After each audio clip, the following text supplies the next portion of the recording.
अस्सलाम वालेकुम नाज़रीन, मैं हूं आपका होस्ट मियां गुरम और आप देख रहे हैं पाकिस्तान नेशनल टीवी। नाज़रीन, जैसे कि आप जानते हैं कि कल लाहौर की बहुत ज़्यादा खौफनाक सूरत हाल थी और मैदान जंग बन गया था। फोर्सेस की जानिब से यहाँ पे स्ट्रेट गोलियाँ मारी गई, कारकुन शहीद हो गए और बहुत सारे ज़ख्मी हो गए।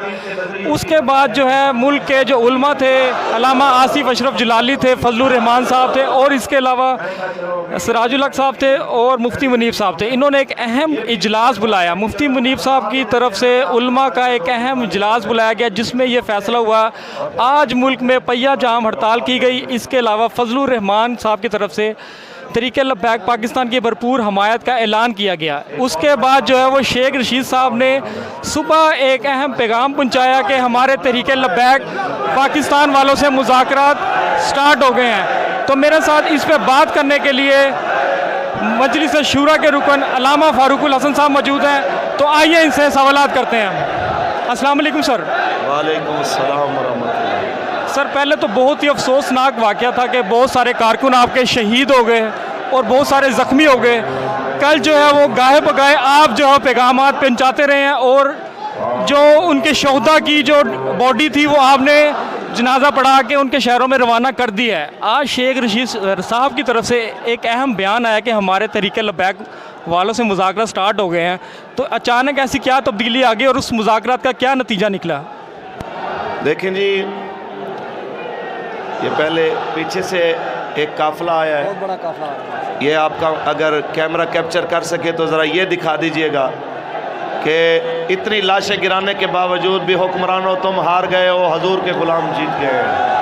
ये महज मेरे रब का फजल है, हमारा कोई इख्तियार नहीं है। हम बिल्कुल बेबस और लाचार लोग हैं। ये सब मेरे रब की ताकत है। लब्बैक लब्बैक लब्बैक या रसूल अल्लाह।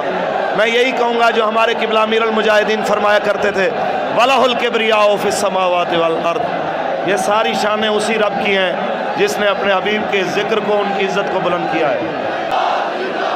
बैठे भाई। अच्छा सर, 5 मुतालबात तहरीक लब्बैक पाकिस्तान के थे, उसमें से एक मुतालबा था हाफिज़ साद रिजवी साहब की रिहाई है।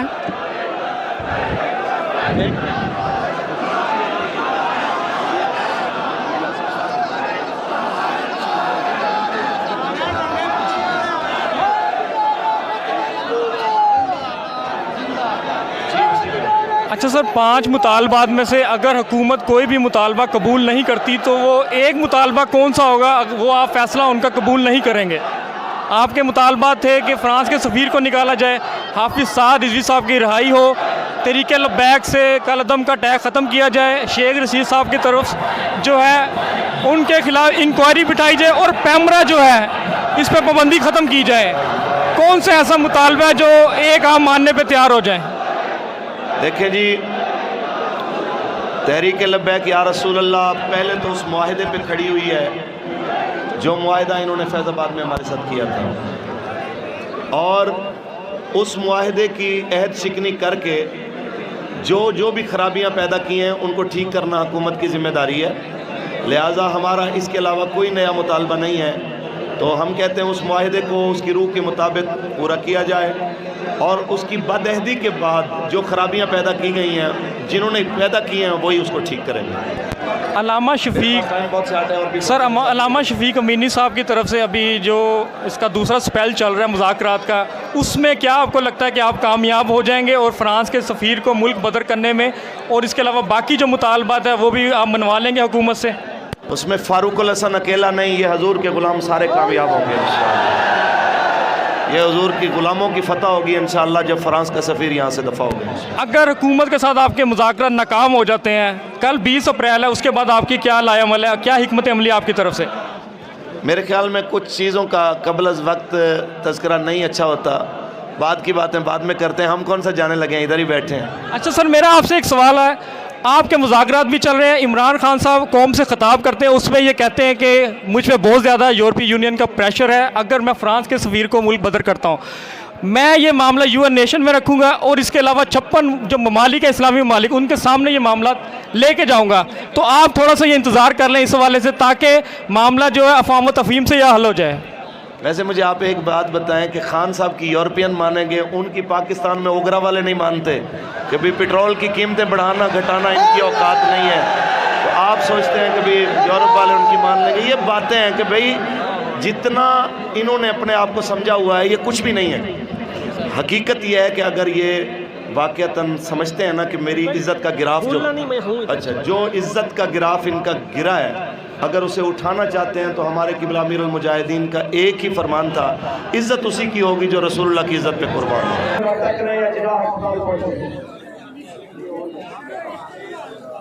जिनाह अस्पताल जनाब मोहम्मद इफ्तिखार साहब, अल्लाह ताला करे कि उन्हें खालिक ज़िंदगी अता फरमाए। आप दुआ कीजिए, शायद आपकी दुआ की बरकत से अल्लाह उन्हें सेहत अता फरमाए। अल्लाह करे कि वो जल्द सेहतयाब हो। लेकिन वो बार बार अपने वरसा को कह रहे थे कि उनको बुलाएं, तो अभी तो खैर वो है भी बेहोशी की हालत में। तो अल्लाह करे कि अगर उन्हें होश आ जाए या खुदा न खासा कोई हमारी सोच की उलट काम हो जाए तो उनके वरसा जो है वो जल्द से जल्द अस्पताल पहुंचे। दूसरे नजमुल जमान साहब ये वकील हैं खारिया के, तो इनके ऊपर भी इतना वो तेजाब वाला पानी डाला गया कि इनके मुंह और जिस्म के अंदर इनके बचने के भी चांसेस कम है। ये भी वहाँ पर मौजूद है, इनके भी वरसा जो है वो मरकज में रब्ता करें। और इसके अलावा जो जख्मी है, मैं बस इतना कहना चाहता हूँ कि मस्जिद जख्मियों से भरी हुई है। यूं लगता है जैसे किसी शाम या फलस्तीन की मस्जिद में, किसी जंगज़दा इलाके या यमन की मस्जिद में हम जाते हैं और सारी मस्जिद जख्मियों से जनाब भरी हुई, पर हर जख्मी कहता है हमें हुक्म फरमाइए कि हम जनाब क्या कर सकते हैं। आज एक जख्मी खुदा की कसम जिद कर रहा था और मुझे डॉक्टर साहब कहने लगे इसे कहें, इसे समझाएं कि ये अंदर लेटे लिए लेटता नहीं है। वो कहता है कि मेरा नाका था वो सामने स्कीम बोर्ड की पुल, मुझे वहां जाना है, आप मुझे वहां पे पहुंचाएं जी, मैंने वहां जाना है। तो आप अंदाजा लगाएं, उसको पुल से सीढ़ियों के वहां से धक्का दिया है और उस जगह से वो पता नहीं बड़े शदीद चोटों के साथ जख्मी होकर यहाँ पहुंचा। लेकिन अभी भी वो कहता है कि मैंने आका मौला की इज्जत और आमोद पे पहरा देना है। हम सब तब तक कायम है और आपकी बात कोई सुस्ती नहीं है। और पाकिस्तान आपसे भी गुजारिश है कि बराए मेहरबानी थोड़ी बेदारी की बदला 5-10 से ज्यादा रख लेता है तो कम से कम इतनी लाशें भी नहीं गिरती और इतना जुल्म भी नहीं होता। ये हाजिरी लगवा के चले जाने वाली जो आदत है, ये आदत बड़ी खतरनाक है। यहाँ पे जो बंदे रात को सड़क पे सोते हैं, इनके भी घर वाले हैं, इनके भी बच्चे हैं, इनके भी काम है, लेकिन वो सारी चीजों को भूल कर यही कहते हैं कि हम हो ना हो लजपाल परिवार की इज्जत का ठंडा हो।